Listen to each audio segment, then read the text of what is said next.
नमस्कार, DD sports diary में आपका स्वागत है। मैं हूं मेघा। हमारे इस विशेष कार्यक्रम में हम आपको दिखाएंगे खेल से जुड़े हफ्ते भर की तमाम खबरें जो देश और दुनिया में बनी सुर्खियां। बात करेंगे BWF वर्ल्ड चैंपियनशिप में गोल्ड हासिल करने वाली भारत की गोल्डन गर्ल PV सिंधु की, US ओपन टेनिस टूर्नामेंट में रॉजर फेडरर तक को प्रभावित करने वाले सुमित नागल की। टॉकिंग पॉइंट में इस हफ्ते हमारे मेहमान हैं दीपा मलिक। तमाम खबरों पर नजर डालेंगे अगले आधे घंटे में, लेकिन सबसे पहले 10 बड़ी खबरें। राष्ट्रीय खेल दिवस के मौके पर प्रधानमंत्री नरेंद्र मोदी ने की फिट इंडिया मूवमेंट की शुरुआत। प्रधानमंत्री ने कहा, फिटनेस एक जन आंदोलन बनना चाहिए। बैडमिंटन, कुश्ती समेत सभी खेलों में हमारे खिलाड़ी उम्मीदों को नए पंख लगा रहे हैं। राष्ट्रीय खेल दिवस के मौके पर राष्ट्रपति रामनाथ कोविंद ने खिलाड़ियों को किया सम्मानित। देश के सबसे बड़े खेल सम्मान राजीव गांधी खेल रत्न से पैरा एथलीट दीपा मलिक को नवाजा। राजीव गांधी खेल रत्न के लिए इस साल दीपा मलिक के साथ रेसलर बजरंग पूनिया को भी चुना गया था। वर्ल्ड चैंपियनशिप की तैयारी में जुटे रेसलर बजरंग पूनिया शामिल नहीं हो सके सम्मान समारोह में। बजरंग फिलहाल रूस में ले रहे हैं ट्रेनिंग। वहीं रविंद्र जडेजा समेत 19 खिलाड़ियों को मिला प्रतिष्ठित अर्जुन अवार्ड, जबकि 6 कोच को द्रोणाचार्य पुरस्कार से नवाजा गया। बैडमिंटन वर्ल्ड चैंपियनशिप में PV सिंधु का ऐतिहासिक गोल्ड मेडल जीतने के बाद दिल्ली में प्रधानमंत्री से की मुलाकात। सिंधु की कामयाबी पर PM नरेंद्र मोदी ने कहा, सिंधु भारत का गौरव हैं। वर्ल्ड पैरा बैडमिंटन चैंपियनशिप में गोल्ड मेडल जीतकर मानसी जोशी ने किया कमाल। स्विट्जरलैंड के बासेल शहर में हुए चैंपियनशिप के फाइनल में हमवतन पारुल परमार को हराया। चैंपियनशिप के अलग अलग प्रतियोगिताओं में भारतीय खिलाड़ियों ने जीते 12 पदक। मानसी जोशी की कामयाबी पर खेल मंत्री किरेन रिजिजू ने किया सम्मानित। दिल्ली में मानसी जोशी को 20 लाख का चेक किया भेंट। अपनी सफलता पर मानसी जोशी ने कहा, सच हुआ मेरा सपना। भारतीय बैडमिंटन के भविष्य को लेकर बैडमिंटन के दिग्गज कोच पुलेला गोपीचंद चिंतित। गोपीचंद ने कहा, देश ने कोच तैयार करने में पर्याप्त निवेश नहीं किए। गोपीचंद ने माना, देश में तेजी से उभर रही हैं प्रतिभाएं। शूटिंग वर्ल्ड कप में हुई भारत की सुनहरी शुरुआत। भारतीय महिला निशानेबाज इला वेलिन वालारिवान ने 10 मीटर एयर राइफल में जीता गोल्ड मेडल। 20 साल की इला वेनिल का यह सीनियर शूटिंग वर्ल्ड कप में पहला गोल्ड मेडल। वहीं 10 मीटर एयर पिस्टल में अभिषेक वर्मा ने गोल्ड पर लगाया निशाना। दक्षिण अफ्रीका के खिलाफ 3 T20 मैचों की सीरीज के लिए टीम इंडिया का ऐलान। दीपक चहर और नवदीप सैनी को फिर मिला मौका। जसप्रीत बुमराह को दिया गया आराम। हार्दिक पांड्या की हुई टीम में वापसी। साउथ अफ्रीका के खिलाफ 3 T20 मैचों की सीरीज में भी नहीं खेलेंगे महेंद्र सिंह धोनी। पूर्व कप्तान धोनी टीम सिलेक्शन के लिए नहीं थे उपलब्ध। वर्ल्ड कप के बाद लिया था 2 महीने का आराम। टॉप 10 के बाद अब बात स्पेशल स्टोरी की। ओलंपिक में सिल्वर मेडल विजेता PV सिंधु ने BWF वर्ल्ड चैंपियनशिप के फाइनल में नोजोमी ओकुहारा को हराकर इतिहास रचा। इस कामयाबी के साथ PV सिंधु पहली भारतीय बन गई जिन्होंने वर्ल्ड चैंपियनशिप में गोल्ड जीता हो। हिम्मतों से ही, शिद्दतों से ही मिल जाती है मंजिलें। जिद के आगे जीत चुकी है, डर कर भागे मुश्किलें। दुनिया देखे, बोले मारे। विश्व चैंपियनशिप में PV सिंधु का ये दमदार प्रदर्शन देखकर दिग्गजों ने भी दांतों तले उंगलियां दबा ली और इसी के साथ ओलंपिक की सिल्वर गर्ल हो गई हैं सुनहरी। जी हां, वर्ल्ड बैडमिंटन चैंपियनशिप में गोल्ड मेडल जीतकर PV सिंधु ने भारत के लिए खेलों में सुनहरा इतिहास लिख दिया है। मात्र 24 साल की उम्र में PV सिंधु ने वर्ल्ड चैंपियनशिप में पहली बार गोल्ड पर भी कब्जा जमा लिया। अपनी मां के जन्मदिन के दिन सिंधु ने अपनी प्रतिद्वंदी जापान की स्टार खिलाड़ी नोजोमी ओकुहारा को सीधे सेटों में हरा दिया। 2017 में 110 मिनट तक चले फाइनल मुकाबले में ओकुहारा से हारने वाली सिंधु ने 2 साल बाद मात्र 38 मिनट में ही इस बार ओकुहारा का खेल खत्म कर दिया। सिंधु की सुनामी का अंदाजा इस बात से हो जाता है कि सिंधु ने ओकुहारा को पूरे गेम में एक बार भी वापसी का मौका नहीं दिया। सिंधु ने सीधे सेटों में 21-7 और 21-7 से ओकुहारा को शिकस्त दी। Well, definitely a great moment for me. and I'm really very happy because I really wanted this win. And of course, as you said, silver and again silver, and third time I got this gold. So it is a very important win, and I'm really very happy and finally a world champion. So I think it was a great tournament for me, and World Championships is somewhere everybody prepare and come, but I think I've really prepared myself and played my game and gave my 100%. इससे पहले सिंधु ने 2013 और 2014 में विश्व championship में कांस्य और 2017 और 2018 में रजत पदक जीता था। लेकिन इस बार गोल्ड जीतने के साथ ही सिंधु जहां वर्ल्ड चैंपियनशिप में गोल्ड जीतने वाली पहली भारतीय खिलाड़ी बनी, वहीं 5 वर्ल्ड चैंपियनशिप मेडल के साथ उन्होंने चीन की महान खिलाड़ी झेंग निंग की भी बराबरी कर ली। वर्ल्ड चैंपियनशिप में गोल्ड जीतने के बाद पीवी सिंधु ने प्रधानमंत्री नरेंद्र मोदी से मुलाकात की। उनके साथ उनके कोच पुलेला गोपीचंद भी मौजूद थे। प्रधानमंत्री ने पीवी सिंधु को मेडल पहनाया और शुभकामनाएं और आशीर्वाद भी दिया। प्रधानमंत्री ने कहा कि पीवी सिंधु देश का गौरव है, एक चैंपियन है, वो देश में मेडल और बेशुमार सम्मान लेके आई हैं। पीएम श्री नरेंद्र मोदी ने पीवी सिंधु को बधाई देते हुए सोशल मीडिया पर लिखा, प्रतिभा की धनी पीवी सिंधु ने एक बार फिर भारत को गौरवान्वित किया है। BWF बैडमिंटन विश्व चैंपियनशिप में स्वर्ण जीतने के लिए उन्हें बधाई। विश्व चैंपियनशिप 2019 में स्वर्ण पदक जीतकर इतिहास रचने वाली भारत की गोल्डन गर्ल पीवी सिंधु जब स्वदेश लौटी तो एयरपोर्ट पर नजारा देखने लायक था।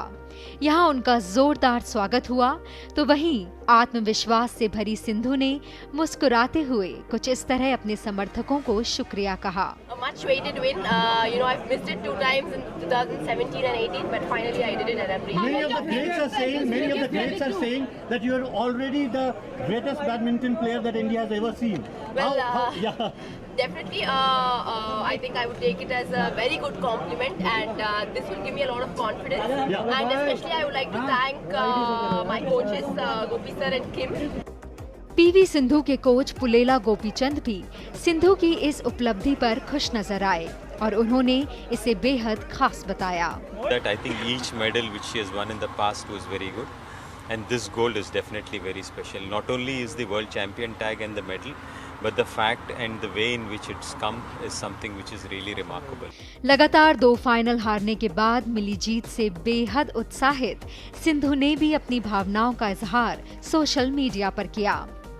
ट्विटर, इंस्टाग्राम जैसे सोशल मीडिया प्लेटफॉर्म पर सिंधु ने अपनी तस्वीर के साथ लिखा, जब मैंने राष्ट्रगान बजने के दौरान तिरंगे को ऊपर चढ़ते देखा तो अपने आंसू नहीं रोक पाई।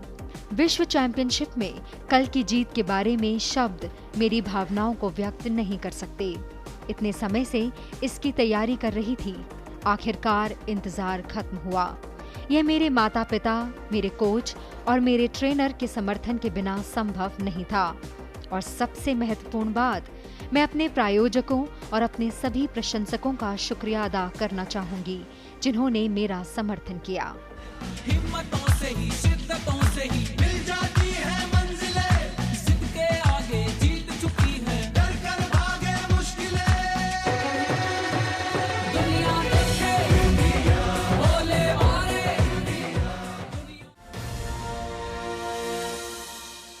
वर्ल्ड चैंपियनशिप जीतकर पीवी सिंधु ने इतिहास रच दिया। हालांकि जीत तक का यह सफर आसान नहीं था। तमाम आलोचनाओं का भी सामना करना पड़ा पीवी सिंधु को, लेकिन फिर भी गोल्डन गर्ल ने हार नहीं मानी। आइए जानते हैं उनके संघर्ष की कहानी।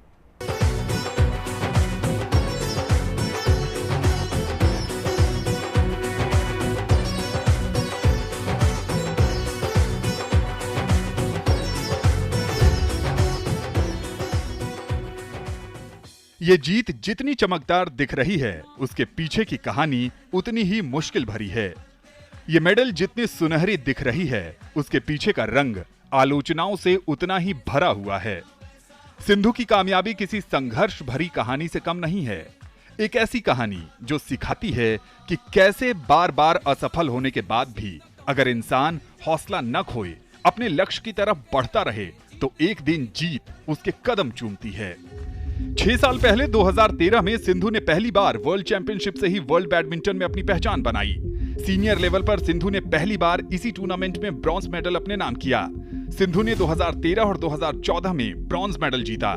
इसके बाद साल 2017 और 2018 में खिताबी मुकाबला हारकर सिल्वर मेडल से ही संतोष करना पड़ा। भारत की स्टार बैडमिंटन खिलाड़ी पीवी सिंधु ओलंपिक हो या फिर वर्ल्ड चैंपियनशिप, एशियन गेम्स हो या फिर कॉमनवेल्थ गेम्स, सभी मेगा इवेंट के फाइनल तक तो पहुंच रही थी, लेकिन फाइनल में जाते ही नतीजा असफलता में बदल जा रहा था। लाख कोशिश के बाद भी सिंधु मेडल के रंग को सुनहरा नहीं कर पा रही थी। रियो ओलंपिक के बाद से अब तक सिंधु 16 टूर्नामेंट के फाइनल में एंट्री ली, लेकिन इनमें से वो 5 खिताब ही अपने नाम कर पाई। नतीजा पीवी सिंधु पर आलोचकों ने चोकर का टैग लगा दिया। बैडमिंटन की दुनिया में ये बातें होने लगी कि सिंधु खिताबी मुकाबला जीत ही नहीं सकती, लेकिन सिंधु तो अपने नाम की तरह विशाल संयम वाली निकली। आमतौर पर 1-2 हार के बाद बड़े बड़े दिग्गजों का हौसला टूटने लगता है, लेकिन सिंधु अपनी राह से नहीं भटकी। उनके निशाने पर गोल्ड मेडल था और उन्होंने जीतकर अपने आलोचकों को जवाब भी दिया। लेकिन यहां तक पहुंचने के लिए भी कम संघर्ष नहीं झेलने पड़े। मिडिल क्लास परिवार में जन्मे सिंधु के लिए सुपरस्टार बनने का रास्ता इतना आसान नहीं था। क्रिकेट प्रेमी देश में सिंधु के माता पिता ने जब उनके हाथ में रैकेट पकड़ाया तो वो भी नहीं जानते थे कि उनकी बेटी एक दिन देश का नाम रोशन करेगी। ट्रेनिंग के लिए सिंधु को रोजाना 56 किलोमीटर का सफर तय करना पड़ता था। शुरू से पीवी सिंधु सिर्फ 3 से 4 घंटे ही ट्रेनिंग कर पाती थी। दूरी के बाद भी बिना नागा बिना देरी के हर दिन कड़ी मेहनत करने वाली सिंधु पर कोच की नजर पड़ी और फिर कोच पुलेला गोपीचंद ने तराश कर उन्हें इस लायक बनाया। सिंधु एक ऐसी खिलाड़ी बनी जो कोर्ट पर उतरते ही हर किसी की नजरें बांध लेती थी। सिंधु की ये मेहनत ही है कि आज स्विट्जरलैंड से लेकर भारत तक हर तरफ चर्चा है।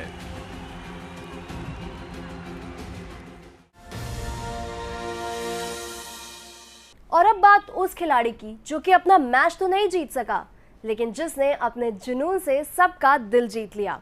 बात यूएस ओपन में अपना दम दिखाने वाले हरियाणा के सुमित नागल की। सुमित नागल का यूएस ओपन में पहले राउंड में मुकाबला टेनिस के लेजेंड रॉजर फेडरर के साथ था। पहले सेट को जीतकर सुमित नागल ने रॉजर फेडरर को भी प्रभावित कर दिया। 22 साल के सुमित नागल ने दमदार अंदाज में पहला सेट खेला और रॉजर फेडरर को हराकर हर किसी को चौंका दिया। सोचिए सुमित के लिए ये कितना खुशी भरा लम्हा होगा जब वो अपने हीरो से पहले सेट जीते। It was a tough first set for me because I had the lead, so things were looking good for me. But he came back and played very strong. So credit to him to really play a solid first set. You know, I was missing a lot of balls, and I was trying to cut back on the unforced errors and hopefully serve a bit better because that also let me down. But it all came back just in time, and at the end I played actually good tennis. So I'm happy. Sumit को Federer ने 4 set तक चले मुकाबले में 4-6, 6-1, 6-2, 6-4 से हराया। सुमित को हराने में फेडरर को 2 घंटे 29 मिनट तक कड़ी मशक्कत करनी पड़ी। सुमित ऐसे पहले भारतीय खिलाड़ी हैं जिन्होंने फेडरर को किसी एक सेट में हराया हो। इससे पहले रोहन बोपन्ना को रॉजर फेडरर ने हॉल ओपन टेनिस टूर्नामेंट में 7-6, 6-2 से हराया था, जबकि दुबई चैंपियनशिप में सोमदेव देवबर्मन को 6-3, 6-3 से मात दी थी। एक बार फिर फेडरर ने सोमदेव को फ्रेंच ओपन में 6-2, 6-1, 6-1 से हराया। सुमित नागल भले ही फेडरर से हारकर बाहर हो गए, लेकिन यहां तक पहुंचना भी किसी कामयाबी से कम नहीं था। पिछले 3 ग्रैंड स्लैम के क्वालिफाइंग राउंड से बाहर हो गए थे, लेकिन यूएस ओपन के क्वालिफाइंग राउंड में 3 मैच जीतकर उन्होंने पहली बार मेन ड्रॉ में एंट्री ली। सुमित ने क्वालिफाइंग के तीसरे राउंड में ब्राजील के जियाओ मेनेजेस को 5-7, 6-4, 6-3 से हराया था। वहीं सुमित नागल 2015 में जूनियर विंबलडन डबल्स का खिताब भी जीत चुके हैं। यूएस ओपन में सुमित को फेडरर ने जरूर हराया, लेकिन उन्हें यह ग्रैंड स्लैम मुकाबला अपनी कमजोरियों को मजबूती में बदलने का मौका देगा। भविष्य में उन्हें इसी अनुभव के सहारे आगे कदम बढ़ाने में मदद मिलेगी।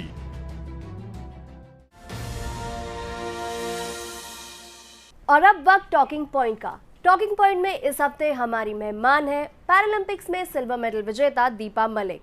दीपा मलिक को खेल में उनके विशिष्ट योगदान के लिए राजीव गांधी खेल रत्न पुरस्कार से नवाजा गया।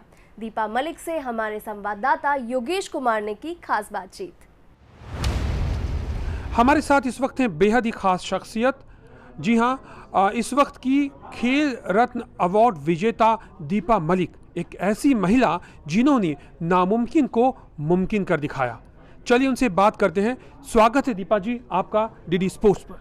बहुत बहुत धन्यवाद और डीडी स्पोर्ट्स को हार्दिक बधाई दूंगी, क्योंकि समय समय पर जब भी पैरालंपिक्स मूवमेंट का कोई भी बड़ा पड़ाव आता है तो डीडी स्पोर्ट्स कंधे से कंधा मिलाकर हमारे खेलों की बात करता है, जो कि बहुत ज़रूरी है अवेयरनेस के लिए। तो आप मेरा हार्दिक धन्यवाद। दीपा जी, खेल रत्न अवार्ड इस बार 2019 का आपको मिल रहा है, कैसा महसूस हो रहा है इस अवार्ड के बाद आपको? खुश तो हूँ मैं सर, लेकिन एक रियलिटी चेक आ रहा है मेरे खेल रत्न और मेरे पैरालंपिक मेडल के साथ। बार बार पहला शब्द मेरे नाम के साथ जोड़ दिया जाता है, पहली महिला ये, पहली महिला वो। लेकिन सोचने की बात यह है कि ये 73rd ईयर है हमारी आज़ादी का, और अब भी पहली महिला एक 50 साल की औरत को कहा जा रहा है। तो कहाँ है नई उपज, कहाँ है नई बच्चियाँ? जब हम लोग नेशनल्स ऑर्गेनाइज़ करते हैं पैरालंपिक स्पोर्ट का, तो कम से कम 500-600 लड़कियां वहाँ नज़र आती हैं जो खेलने आती हैं, लेकिन क्यों नहीं फिर वो आगे जाके प्रैक्टिस करती? अगर मैं इस उम्र में भी प्रैक्टिस करती रही तो मैं यहाँ से अपील करती हूँ उन सारी दिव्यांग खिलाड़ियों, महिलाओं से, या उन माँ बाप से जिनकी बच्चियाँ दिव्यांगता में हैं, कि आप आगे उठिए, प्लीज़ मेहनत करिए और अंतर्राष्ट्रीय स्तर की ट्रेनिंग करिए और जुड़े रहिए ट्रेनिंग में। मुझे पता है ट्रेनिंग मुश्किल होती है, लेकिन महिलाएं कम कहाँ हैं? दीपा जी, पहले आपको अर्जुन अवार्ड मिला, उसके बाद में फिर अब खेल रत्न मिला। खेलों की जब आपने शुरुआत किया वो सफ़र भी काफ़ी लंबा था, तो उस सफ़र में कौन कौन से पड़ाव आए? क्या फैमिली का क्या सपोर्ट आपको मिला, सोशल सपोर्ट क्या मिला? वो कौन सी चीज़ें थी जिन्होंने आपको मोटिवेट किया, और वो कौन से फैक्टर ऐसे थे जो कहीं ना कहीं आपको आपके मोटिवेशन को कम कर रहे थे या रोक रहे थे? अगर आप उन तथ्यों पर रोशनी डालना चाहें। देखिए, शुरुआत तो मैंने एक स्विमर के तौर पे करी थी। तो मेरे पहले गुरु वीके डबास सर थे, उनसे मैंने सीखा कि एक कर्नल की बीवी, एक माँ, एक पत्नी का रूप छोड़कर एक खिलाड़ी के रूप में कैसे ट्रेनिंग की जाती है। मैं एक फ़ौजी मेम साहब बनकर गई थी और उनके कैंप से मैं एक खिलाड़ी बनकर निकली। मुझे समझ आया कि खिलाड़ी बनने में क्या ट्रेनिंग चाहिए होती है, क्या सैक्रिफाइस चाहिए होता है। स्विमिंग मैंने 3-4 साल करी और उसके बाद मैंने 40 वर्ष की आयु में मैं एथलीट बनी। और जब मैं एथलीट बन के राष्ट्रमंडल खेलों में 2010 में दिल्ली आई, तो मुझे अपना निजी काम, जो कि मैं केटरिंग बिज़नेस चला रही थी अपने ससुराल में महाराष्ट्र में रहकर, वैसे तो हम हरियाणा के हैं लेकिन फ़ौज से रिटायर होकर वो महाराष्ट्र में सेटल हो गए। तो मैं अपनी दोनों बेटियों को लेकर दिल्ली आई, क्योंकि मदद की मुझे ज़रूरत थी और बहुत ज़िद से आई थी कि अब मैं खेलूँगी। और ये बहुत बड़ा क्वेश्चन मार्क था पूरे समाज के लिए कि 40 वर्ष की महिला घर छोड़कर बच्चों को लेकर खेलने निकल गई है। ऐसा सुना नहीं था कभी किसी ने। लेकिन शुक्रगुजार हूँ क्योंकि मैंने बाइकिंग और कार रैली भी करी, तो जो मेरे बाइकर बडीज़ थे, जो मेरे रैली वर्ल्ड के लोग थे, वो मेरे लिए वॉलंटियर बने और दिल्ली में मेरे लिए एक सपोर्ट सिस्टम खड़ा हुआ। एक भारतीय महिला जब अंतर्राष्ट्रीय मंच पर, अंतर्राष्ट्रीय प्रतियोगिताओं में गोला फेंकती है और वो सबसे आगे जाकर गिरता है और सबसे नंबर 1 का पदक हमेशा मिलता है, उस वक्त परिवार क्या सोचता है? जब आपको देखते हैं टीवी पर डेफिनेटली, तो क्या सोचता है परिवार? आपकी खुद की उस वक्त की फीलिंग क्या होती है? एक बहुत अच्छी सक्षम होने की फीलिंग आती है। एक अंदर से कॉन्फिडेंस आता है कि जिस शरीर को नकारा और जिस शरीर को बिल्कुल बेकाबिल समझा गया था, उसी शरीर से मैंने अपने भारत का नाम अंतर्राष्ट्रीय स्तर पर रोशन किया। परिवार के ऊपर सामाजिक काफ़ी वो कहते हैं ना कि बहुत कन्फ्यूजन आया था कि इस घर की बेटी दिव्यांग है, क्या ससुराल वाले इसे छोड़ देंगे, क्या पति छोड़ देगा, क्या बच्चों को पाल पाएगी। तो ये सब सारे जो भी नकारात्मक सवाल थे, एक नेगेटिव जो चीज़ें थी, वो सब मुझे धुंधली होती नज़र आई और केवल अपने भारत का झंडा नज़र आया जो मेरी वजह से ऊपर जा रहा था। लेकिन अगर बात करें फिटनेस की दीपा जी, तो फिटनेस को लेकर की निश्चित तौर पर हमारे दर्शक और जो महिला एथलीट है वो भी ये जानना चाहेंगे कि आप फिटनेस के लिए क्या कार्यक्रम रखती हैं, किस तरह की दिनचर्या होती है आपकी और अपनी फिटनेस को कैसे मेंटेन करती हैं? कोई भी खिलाड़ी अंतर्राष्ट्रीय स्तर पर मेडल तब तक नहीं जीत सकता जब तक ये ख़ास तवज्जो फिटनेस पे नहीं देते, क्योंकि जब तक आप इंजरी फ्री हैं और आपकी मसल स्ट्रेंथ, आपकी बॉडी का स्टैमिना और पावर अच्छा है, तो कोई बहाना नहीं चलता कि आप उम्र में ज़्यादा हैं। आपका जो मेडल है वो ना आपकी उम्र पूछेगा, वो आपसे केवल आपकी मेहनत पूछेगा, वो आपकी फ़िटनेस पूछेगा। तो ये हिम्मत बहुत ज़रूरी है, हर महिला के अंदर ये जज्बा बहुत ज़रूरी है। और जब उसमें देश प्रेम की भाव जुड़ा होता है, देश सेवा का भाव होता है, तो अपने आप हिम्मत आती है। हिम्मत बहुत ज़रूरी है और जज्बा बहुत ज़रूरी है। लेकिन दर्शक ये भी जानना चाहेंगे कि दीपा मलिक को खाने में वैसे अनुशासन रखना होता है, लेकिन अगर मौका मिले एक दिन कि मन चाहा आप खाना खा सके जो पसंद है, तो क्या पसंद है दीपा मलिक को? मुझे बहुत पसंद है दिल्ली की चाट खाना। मुझे गोलगप्पे, दही भल्ले, पपड़ी चाट, मैं कभी भी किसी भी वक्त रात को उठ के भी खा सकती हूँ। तो मेरा बहुत कंट्रोल रखना पड़ता है और मुझे मीठा खाने का भी बहुत शौक़ है, और ये दोनों चीज़ें मेरी ट्रेनिंग के टाइम बंद हो जाती हैं। मुझे गुलाब जामुन, इमरती, जलेबी, रबड़ी, ओहो, मुझे सारी हिंदुस्तानी मीठी चीज़ें पसंद हैं। सारी हिंदुस्तानी मीठी चीज़ें, चाहे वो गुलाब जामुन हो, इमरती हो, रबड़ी हो, सारी भारतीय चीज़ें पसंद हैं। महिलाओं का जो महिला एथलीट हैं उनके लिए कुछ संदेश देना चाहेंगी? क्या उन्हें खाने पीने से परहेज़ करना चाहिए?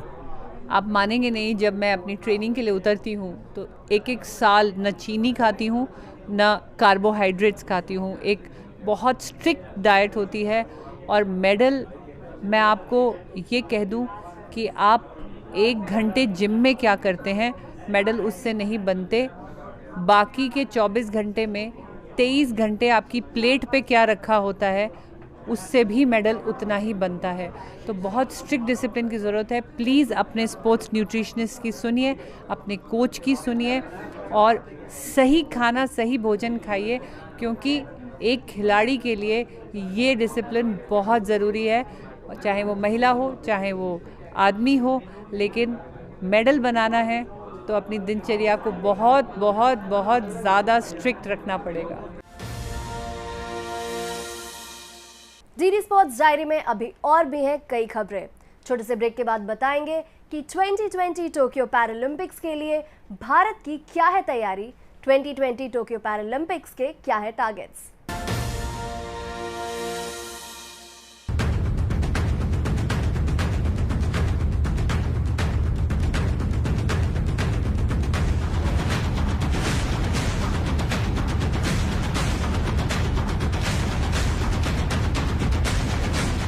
डीडी स्पोर्ट्स, चलो खेलो। डीडी स्पोर्ट्स डायरी में एक बार फिर से आपका स्वागत है। स्पेशल रिपोर्ट से जुड़ी कुछ और खबरें।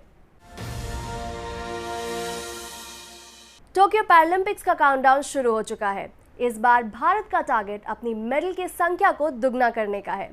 2016 रियो पैरालंपिक्स में भारत ने 2 गोल्ड, 1 सिल्वर और 1 ब्रॉन्ज के साथ कुल 4 मेडल हासिल किए थे। इंडियन पैरालंपिक कमेटी ने टोक्यो पैरालंपिक्स के काउंटडाउन के मौके पर एक कार्यक्रम में खिलाड़ियों को सम्मानित किया।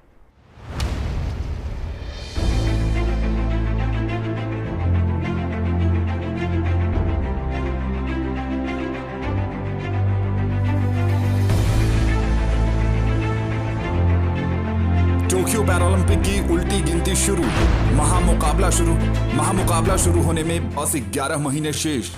ये तस्वीरें भले ही पैरालंपियन को मिल रहे सम्मान समारोह की है, लेकिन इस सम्मान समारोह के साथ टोक्यो पैरालंपिक का बिगुल फूंक दिया गया है।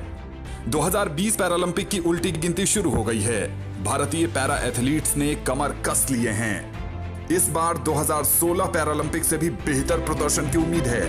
इंडियन पैरालंपिक कमेटी को भी अपने एथलीट्स पर पूरा भरोसा है।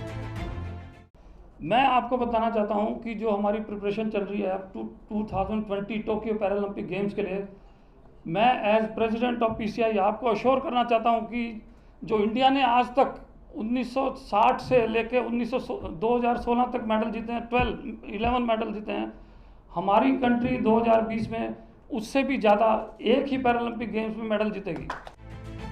वो भी क्यों ना, पैरालंपिक में भारतीय एथलीटों का प्रदर्शन लगातार बेहतर जो हो रहा है। भारत ने पहली बार 1968 में पैरालंपिक में हिस्सा लिया था।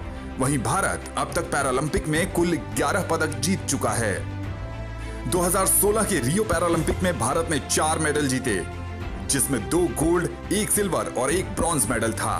अब टोक्यो पैरालंपिक में 11 से ज्यादा पदक निशाने पर हैं और इसके लिए पैरा एथलीट कड़ी मेहनत भी कर रहे हैं। टोक्यो पैरालंपिक में शूटिंग, बैडमिंटन और आर्चरी में पदक जीतने की पूरी उम्मीद है।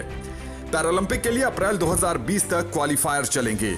रियो पैरालंपिक में 19 पैरा एथलीट उतरे थे, टोक्यो में 40 से 45 एथलीट उतारने की उम्मीद है।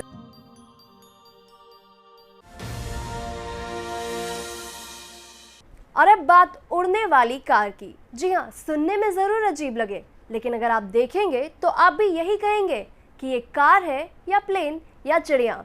इंग्लैंड में समर कार जंपिंग चैंपियनशिप का आयोजन हुआ और किसी साइंस फिक्शन की तरह इसमें कार फर्राटे मारने की जगह कहीं उड़ती तो कहीं वेंग लगाती हुई दिखाई दी।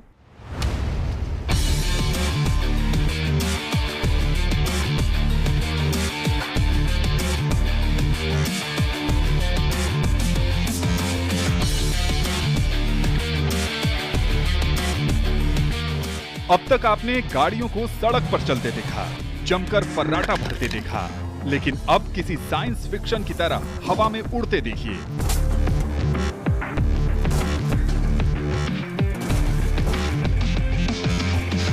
भले ही हवा में कार को उड़ाना विज्ञान की नजर में काल्पनिक लगे, लेकिन ये सच है। कम से कम इन तस्वीरों को देखकर तो यही लगता है कि हवा में कारें उड़ाई जा सकती हैं, और ये करके दिखाया है यूके में इस चैंपियनशिप में।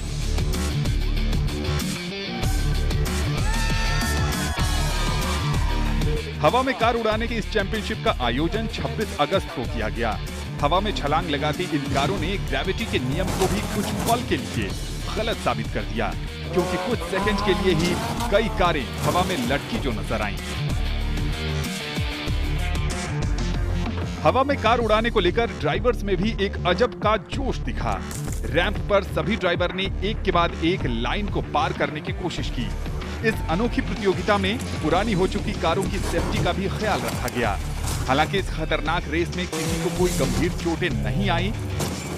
इस जोखिम भरे कार रेस में हिस्सा लेने वाले प्रतियोगियों के लिए एक मेडिकल टीम तैनात थी। जिस तरह से हवा में कारें कलाबाजी दिखा रही थी, ऐसे में प्रतियोगियों के गर्दन में चोट के साथ गंभीर इंजरी हो सकती थी। काले रंग की फोर्ड फिएस्ट वाले ब्रैडली लॉक को 2019 चैंपियनशिप का विनर घोषित किया गया। इस सालाना चैंपियनशिप में जजों के साथ दर्शकों ने जिस तरह की रुचि ली, उससे ये दिखाने की कोशिश की गई कि ये भी एक रेस है जिसमें हर कोई जीतने की कोशिश करता है।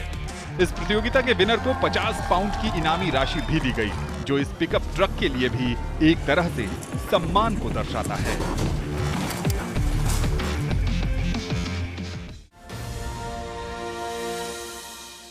डीडी स्पोर्ट्स डायरी में फिलहाल के लिए बस इतना ही। आप हमारे साथ सोशल मीडिया पर भी जुड़ सकते हैं और खेल से जुड़ी तमाम खबरों का अपडेट पा सकते हैं। डीडी स्पोर्ट्स के फेसबुक, ट्विटर और इंस्टाग्राम से आप हमारे कार्यक्रम को लेकर अपनी राय भी रख सकते हैं। साथ ही डीडी स्पोर्ट्स यूट्यूब के जरिए भी हमारे कार्यक्रम का लुत्फ उठा सकते हैं। डीडी स्पोर्ट्स डायरी से जुड़ने के लिए आपका धन्यवाद। अगले हफ्ते हम फिर लेके आएंगे खेल से जुड़े हफ्ते भर की तमाम खबरें। हमें और हमारी टीम को दीजिए इजाजत। नमस्कार।